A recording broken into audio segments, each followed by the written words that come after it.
акнун дӯстони гиромӣ ба бозии марказии давр таваҷҷӯҳи шуморо ҷалб мекунем. боз як дербии дигар дар Лондон ин маротиб бо иштироки дастаҳои Тоттенхэм ва Челси сурат гирифт ва бубинед аз рӯи маълумотҳои оморӣ Тоттенхэм ягона дастае ҳаст ки 11 бор дар рафти бозиҳо дар чемпионати Англия бо бартарии 2 тӯб пешсаф аст, вале наметавонад онро нигоҳ дорад. ва албатта мо тарихан натиҷаи баъди дастаи Тоттенхэм бидуни ҷоиза будани ин тимро медонем, вале дар ҳамин бозӣ вақте ҳисоб 2-1 буд, баъдан 3-1 фурсатҳо барои дастаи Тоттенхэм хеле зиёд буд, махсусан барои Сон Хин-мин, то ин ки боз ҳам бартарӣ зиёд карда шавад ва имкони ба бозӣ баргаштанро ба Челси надиҳанд. Вале Челси аз уҳдаи кор баромад, 4-3 дар сафар ғалаба ҳам кард.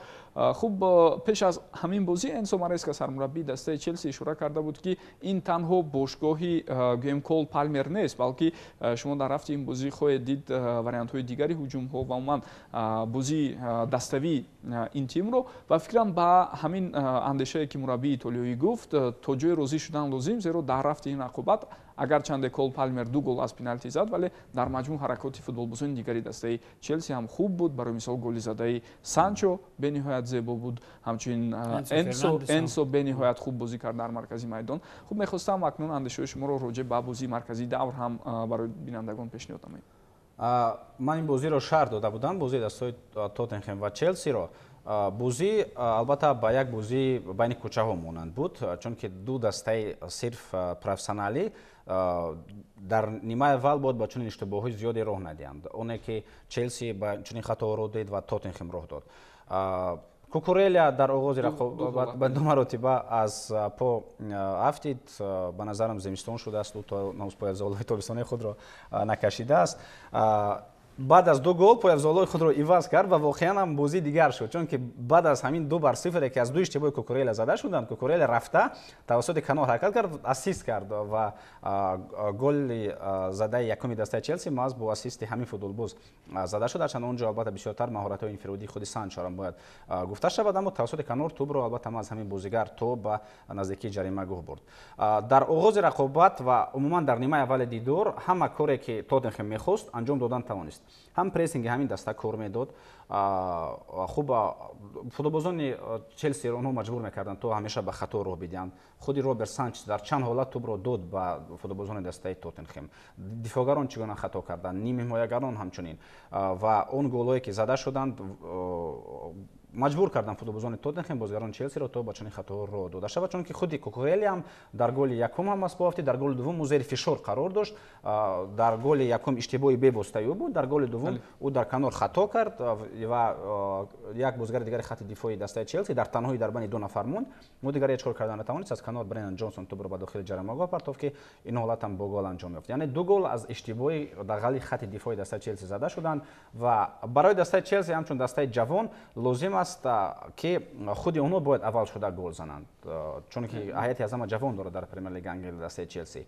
ولی این بازی نشون داد که دسته چلسی برگشت میتواند به یک رقابت، ولی از حالت مشکل برآمدن میتواند دسته چلسی و ببینید که در نیمه اول البته همه کار رو طوری گفتیم کردن توانست دسته توتنهام، اونها همون بازی رو با یک گیم به سر و سامانی با یک خاص تبدیل دادن که این به نفع دسته توتنهام است. اگر توتنهام چنین بازی رو کند اونها موفق میشوند، ولی اگر بازی یک ساختار یک استراکچور معین خود را قبول کند در این حالت دسته توتنهام هیچ کار کردن نمیتواند و البته در نیمه دوم بازی کلا دیگر شد. چیکار کرد انسو مارسکا؟ او به همین واکنش خیلی خوب نشون داد.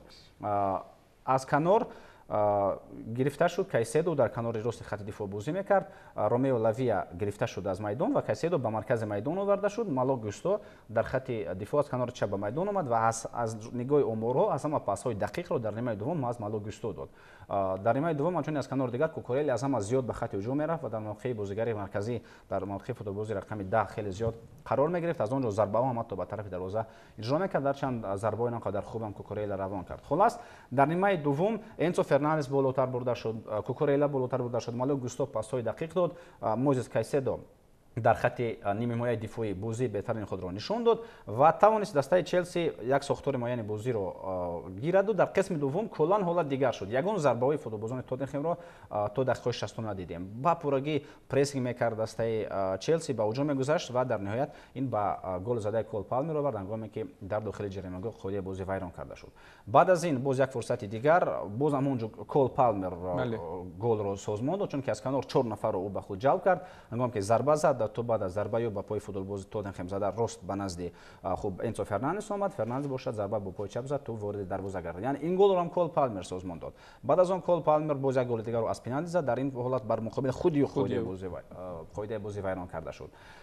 Пеш аз ҳамин гол як ба як рафта буд Сон Хин-мин ва агар он ҷо тӯбро вориди дарвоза мекард, шояд дастаи Тоттенхем метавонист ягон кори дигареро бинамояд. Вале мушкилии Тоттенхем айни замон он аст ки як бозигари хуб дар хатти нимҳимояро надорад. Шояд дошта бошад Джеймс Мэдисон, вале аз чӣ бошад ки дар ин бозӣ вориди майдон нашуда буд. Дар охир ба майдон омад ва то ассистам кард, ҳангоме ки Сон Хин-мин гол зад. Хулас дар қисми дуввуми рақобат бо он тағйиротҳо дар ҳаят ки кард Энцо Мареска ва вокуниш ба ҳамин ҳолат нишон дод, ӯ куллан бозиро дигар кард. Дастаи Челси аз ҳолати мушкил худро баровардан тавонист, камбек кард.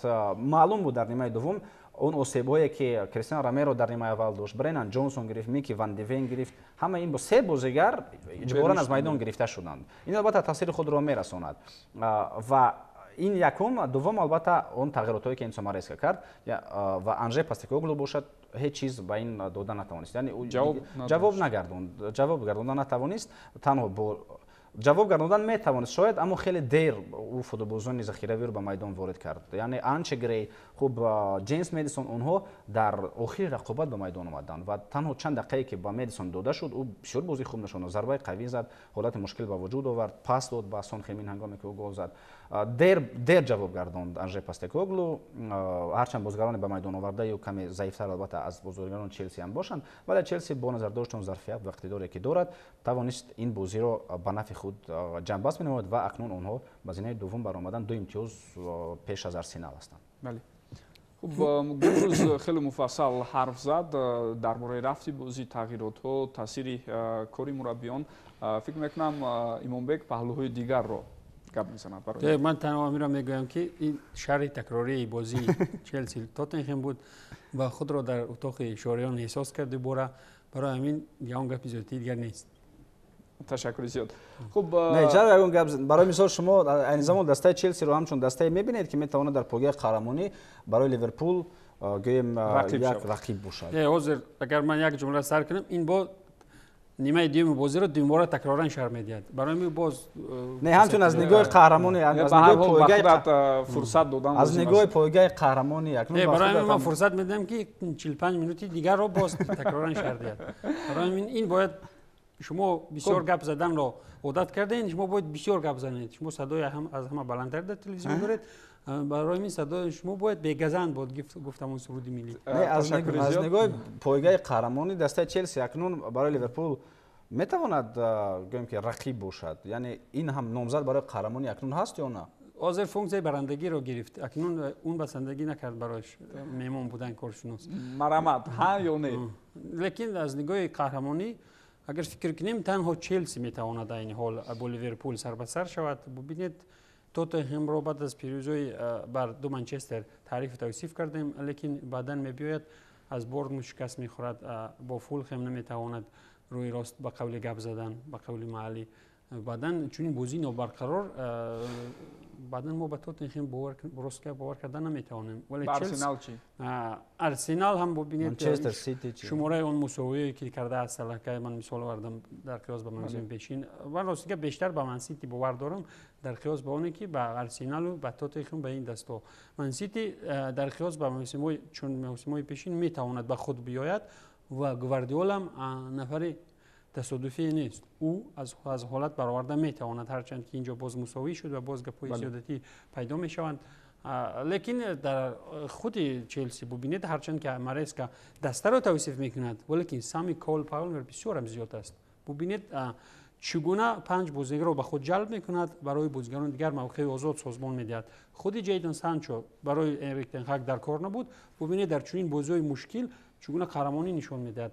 ин маҳорати инфиродии бозигарони ҳалоидаи Челси جمعی اون هیئت وسیعی که دارد چگونه یک از کرسی احتیاطی میتواند دیل خوب بازیکن را بیارد تقدیر بازی دیگر شود البته وابسته به مهارت سرمربی ولیکن پستیکوگلو غیر از مدیسون کی را میبرد اگر که قیاس کنیم با بازیکنان خودمون چلسی در کرسی احتیاطی این چیزا عامل میشوند که چلسی پیش میرود هیئت نوی خود اون هیئت جوان و بازیکنان پراستعداد خود میتواند حتی برای قهرمانی مبارزه خوب برد و میتواند قهرمان هم شود فقط از یک نگاه دسته چلسی نمیتواند قهرمان شود من از نگاه مهلت چمپیونات گفته ایستادم به اصطلاح دیستانسیا که میگوییم و یک گپ دیگر یعنی تجربه قهرمان نداشتن همین بازیکنانی که این زمان در دسته چلسی هنرنمایی میکنند برای مثال در منچستر سیتی چنین فوتبالبازان زیاد هستند در لیورپول چنین فوتبالبازان زیاد هستند در آرسنال سالهای اخیر پیوسته بر قهرمانی مبارزه میبرد ولی مهلت چمپیونات که خیلی مسافه طولانی خیلی طی کرده می شود این بازیکنان جوان که ندارند تجربه قهرمانی برای اونها از این نگاه خیلی مشکل است ولی این سومارس که چیکار میکند یک کار خیلی درست میکند و میگه که ما در پایگاه قهرمانی نیستیم شما به ما نگاه نکنید نه زیرکی بله یک زیرکی میکند و فشار از بازیکنان او گویم که میگیرد دور میکند به خود میگیرد این بسیار هم کار درست این سومارس که است که دسته رو آورده هیچ کس اصلا با چنین سخنو واقعا دسته چلسی رو بعداً هیچ کس جدی قبول نکرد در آغاز موسم ما در پایگاه قهرمانی نیستیم آرسنال سیتی لیورپول اینا در پایگاه قهرمانی هستند آهسته آهسته ببینید که دسته چلسی به زمین دوم میبراید از لیورپول نوبست از آن که بازی با اورتون نگذرانیده است این زمان اونها تنها 4 گل کم دارند از آرسنال که پیش گذاشتند 2 امتیاز اونها در زمین دوم هستند با در نظر داشته اون که بازیگر مثل کول پالمر چلسی در هیئت خود دارد به فکر من این زمان او بهترین بازیگر پرمیر لیگ انگلیس است این دسته طور ایمانبه که اشاره کرد واقعا میتواند برای قهرمانی مبارزه برد ولی همون میگم که مسافت طولانی ولی بر زمین دو عامل مثبت دیگر هم دارد برای قهرمانی ببینید اگر که لیورپول ببینید در لیگ چمپیونها گرافیک شدید خود را در آینده داشته باشد دیگر دسته سیتی دیگرها این ببینید در لیگ کنفرانسیا بازی میکند حریفانی سبک دارد و 9-8 میزند بازیکنان اساسی دم میگیرند به استراحت میکنند میتواند رتات کند این سومارسکو بازیکنان زیادی دارد که به مثال بسکتبال هر یک موقع 4-5 بازیگری هستند در لیگ کنفرانس و دسته چلسی اونو اگر خواهد با چشم پوشیده قهرمان میشود اونجا کی مقصد سبکی میدهد این یک عامل مثبت برای پایگاه قهرمانی در خود پرمیر لیگ انگلیس ببینید لیورپول در لیگ چمپیونها هیئت اساسی بازی میگیرد اونجا نمیشه شوخی کردن با رئال مادرید نمیشود کودکان را با میدان بگیرد من فکر دارم در تمام توپ 5 لیگا ها اگر ما با گویم هیئت ذخیروی نگاه کنیم و صفت بازیگران چلسی یکی از بهترین ها است همین شب و روز با اون خاطر که بازیگران دیگری که برای مثال در همین بازی در هیئت اساسی نبودن در بعضی از باشگاه‌های دیگر هم میتوانند برای مثال بازیگر اساسی باشند با اون خاطر که آنها خیلی نزدیک به گروه بازیگران اساسی دسته چلسی هستند و در مسابقه جام لیگ هم از آنها فراوان استفاده می‌برند و یک گپ دیگر تنها درباره چلسی اون چیزی که شما گفتید هیئت یعنی ببینید که اکنون بازیگران اساسی خود را پیدا کرده است هیئت اساسی را الکی میداند این سومارس که بعد از سپری شدن 14-15 دفعه او الکی میداند برای مثال مادوی که الکی آهسته آهسته از هیئت اساسی بیرون میشود پدرو نیتو اکنون در همون کنار راست فوتبالباز هیئت اساسی است سانچو استوارانه در همین کنار دیگر در کنار راست بازی میکند کول پالمر موقعی عموما غیر بس است انسو فرناندز بازیگر مذکور اکنون چگونه به حالت بهترین خود آمده است و جواب دادن هم به هیئت اساسی برگشت در بازی قبلی این خیلی مهم است که قهرمان جهان سال 2022 انسو فرناندز اکنون در سطح بالاترین خود بازی کرده است و این سومارس که اشاره کرد که او از نگاه درک کردن فوتبال این زمان خیلی پیش رفته است چرا در نظر دارد یعنی او با داخل جریمه‌گاه خیلی خوب حرکت میکند میدراید و گل‌های زیاد از همونجا میزند که خلاص البته چند بازیگر دسته چلسی این زمان به حالت خیلی خوب آمدن زیر رو برای این سومارس که این به نفع دسته چلسی است